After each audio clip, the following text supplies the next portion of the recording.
हर हर महादेव, जय श्री राम। दोस्तों, होलिका दहन की तिथि आने वाली है और इस बार जो है होलिका दहन वह 24 मार्च को किया जाएगा। पूर्णिमा तिथि किसी भी महीने की बहुत ही महत्वपूर्ण तिथि होती है और फाल्गुन की जो पूर्णिमा है उस दिन होलिका दहन किया जाता है। 24 तारीख से जो है पूर्णिमा तिथि की शुरुआत हो जाएगी और 25 तारीख को पूर्णिमा तिथि दोपहर में समाप्त होगी। तो उदय तिथि के अनुसार तो देखा जाए 25 को होगी पूर्णिमा, लेकिन होलिका दहन जो है वह 24 को किया जाएगा क्योंकि शाम के समय पर होगा। इसलिए यह उपाय जो है आपको होलिका दहन के दिन करना है। पूर्णिमा तिथि भी है और होलिका दहन का दिन भी बहुत शुभ। तो छोटे छोटे से 4 उपाय बताएंगे कि होलिका दहन की अग्नि में आपको कौन सी चीजें किन समस्याओं के लिए डालनी है। बहुत ही आसान से छोटे छोटे से उपाय हैं, करके जरूर देखना। बहुत आसान उपाय आते हैं।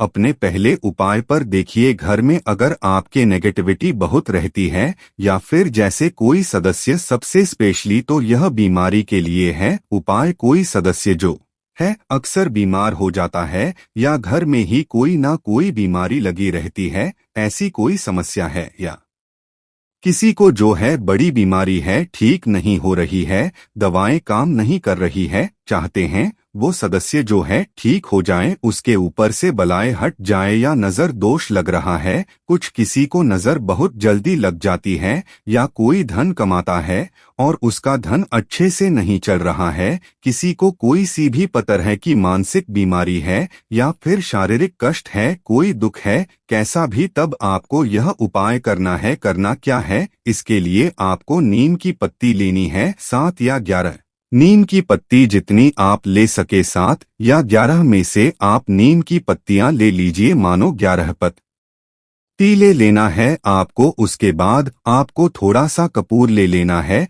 2-4 कपूर जितना हो टुकड़े, और 7 लौंग लेनी है। लौंग जो है किसी भी तरह की नेगेटिव एनर्जी को दूर करने के लिए यूज किया जाता है, तो 7 लौंग लेना। लौंग फूल वाली होनी चाहिए, बिना फूल की लौंग इस उपाय में और पूजा पाठ में नहीं यूज करते हैं। 7 लौंग ले लिया है। सभी को अभी अपने आप को अपने मुट्ठी में, अपनी हथेली में, दाहिने हाथ में रखना है, तीनों सामग्री। उसके बाद आपका जिस व्यक्ति, जो बीमार व्यक्ति है, जिसके लिए आप ये उपाय कर रहे हैं या जिसको चाहते हैं उसकी नौकरी लग जाए या उसके दुख परेशानी दूर हो जाए, कष्ट दूर हो जाए, उससे आपको 7 बार, जैसे घड़ी चलती है क्लॉकवाइज, उसी तरह से 7 बार उआ देना है। 7 बार उना है मतलब क्लॉकवाइज घुमाना है उसके चारों तरफ, और जो कहना है आपको कि इसकी नजर दूर हो जाए, इसकी बला दूर हो जाए या फिर किसी बीमारी दूर हो जाए, बीमारी से इसको छुटकारा मिले, ठीक हो जाए, स्वस्थ हो जाए, ऐसी कामना करनी है।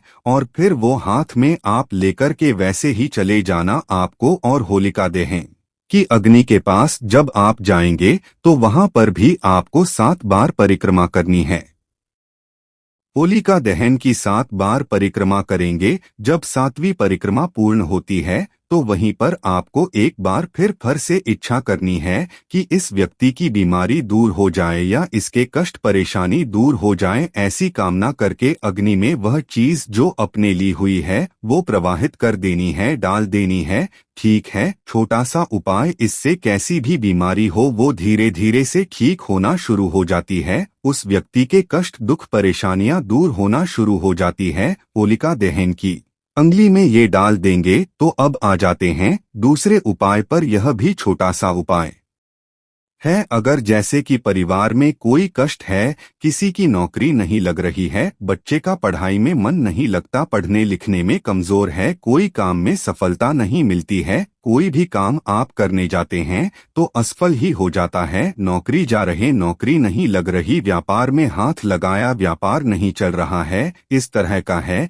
कि मेहनत बहुत करते हैं लेकिन उस हिसाब से उसका आपको फल नहीं मिल रहा है, तो मतलब कुछ तो समस्या है आपको। चाहे बच्चे का पढ़ाई बहुत करता है लेकिन रिजल्ट उस तरह से नहीं आता है, मार्क्स उस तरह से नहीं आते हैं, ऐसी कोई भी समस्या है, आपको अपने कामों का शुभ फल नहीं मिल रहा है तो आपको यह करना है। इसके लिए लेना होगा आपको लाल मिर्च जो आती है, चाहे सूखी वाली ले ले चाहे ऐसे ही जो गीली रहती है। लाल मिर्च उसके बीज आपको निकालने हैं, 7 बीज आपको निकाल लेने हैं। लाल मिर्च के 7 बीज आपको निकालने हैं, मुट्ठी में रखना है और उस जिस व्यक्ति के लिए आप ये उपाय कर रहे हैं, चाहे बच्चे की पढ़ाई के लिए कर रहे हैं तो उसको उर देना है 7 बार, या फिर किसी और के लिए कर रहे हैं कि उसकी नौकरी लग जाए, या जो सफल नहीं होता है धन कमाता है जिसके लिए भी कर रहे हैं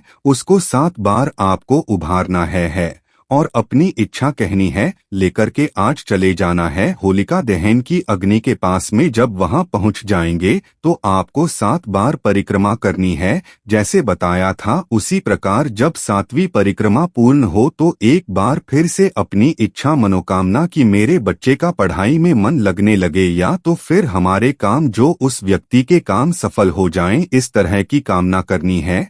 और वह होलिका दहन अग्नि में आपको वह लाल मिर्च के बीज जो है वह आपको डाल देने हैं। अब आते हैं तीसरा उपाय भी आप यह मुख्यतः धन के लिए है। धन संबंधी कोई परेशानी है, आर्थिक स्थिति मजबूत करना चाहते हैं कि धन संबंधी समस्या दूर हो जाए, या फिर नौकरी चल लग जाए, व्यापार चल जाए, कोई जो भी कमाऊ व्यक्ति है उसके लिए भी आप उपाय कर सकते। इसके अतिरिक्त बीमारी और रोग दोष के लिए भी आप यह सारे उपाय बीमारियों के लिए भी कर सकते हैं। कोई दुख परेशानी है तो उस व्यक्ति के लिए भी आप कर सकते हैं। आपको लेना होगा इलायची, 3 इलायची ले लेनी है आपको, ठीक है। 3 हरी इलायची भरी हुई, और उसके बाद थोड़ा सा आपको कपूर ले लेना है, 2-4। दोनों चीजों को अपने हाथ में रखना है, दाहिने हाथ की मिट्टी में, और फिर से उस व्यक्ति के लिए करना है जिसे आप, जो व्यक्ति धन कमा के लाता है, घर में नौकरी कर रहा है, उससे या तो उर्दे या किसी कोई दुख कष्ट है उसके लिए करना चाहते हैं तो उसको उर देना है। आपको कोई बीमार है, कोई सदस्य उसके लिए करना चाह रहे हैं तो उससे वार देना है आपको, ठीक है। जिसके लिए भी कर रहे हैं 7 बार रना है, और होलिका दहन की अग्नि के पास में जाना है, वहां पर भी आपको 7 बार परिक्रमा करनी है। जब 7वीं परिक्रमा पूरी हो जाए तो एक बार फिर से अपनी मनोकामना कहती है कि हमारे घर में धन का आगमन हो जाए, धन की जो परेशानी है, समस्या है, किसी ने कुछ कर रखा है, उस व्यक्ति की वह दूर हो जाए, नौकरी लग जाए, काम में सफलता मिलने लग जाए। जिसकी भी कामना के लिए कर रहे हैं कामना कहनी हो। और होलिका दहन की अग्नि में आपको इलायची और कपूर डाल देना है। अब आते हैं चौथा उपाय पर। चौथा उपाय जो है वो घर की नेगेटिव एनर्जी जैसे है वह दूर हो जाती है, इससे धन संपदा का आगमन होता है, रोग दोष बीमारी दूर होती है। घर में स्पेशली यह उपाय करना है जब घर में लड़ाई झगड़े बहुत होते हैं, पति पत्नी में नहीं बनती है, गृह कलेश बना रहता है, वाद विवाद बना रहता है, कुछ ना कुछ किच किच लगी ही रहती है, चाहे पति पत्नी है या घर के सदस्यों की आपस में बच्चे बात नहीं मानते हैं, परिवार के बड़े जो हैं वो भी कोई किसी की नहीं सुनता है, जिद्दी है, क्रोधी है, ऐसी सब समस्याएं घर में अगर हैं तब यह छोटा सा उपाय आपको करना लेना होगा। एक कांच की कटोरी ध्यान देना है, चाहे आप कांच की कटोरी ले या कांच का गिलास ले लेना, आपको कांच का ही कोई पात्र है और उस कांच के पात्र में आपको डालने हैं थोड़े से। जब कोई काउंटिंग ऐसी नहीं है कि 7 ले या 11 ले चाहे तो थोड़ा सा आधी में आधी कटोरी जब भी आप ले सकते हैं, आधी कटोरी मान लीजिए जब ले लिया आपने, उसके बाद थोड़ा सा काले तेल लेने हैं, कोई काउंटिंग नहीं है, एक चुटकी मात्र काले तिल आपको ले लेना है।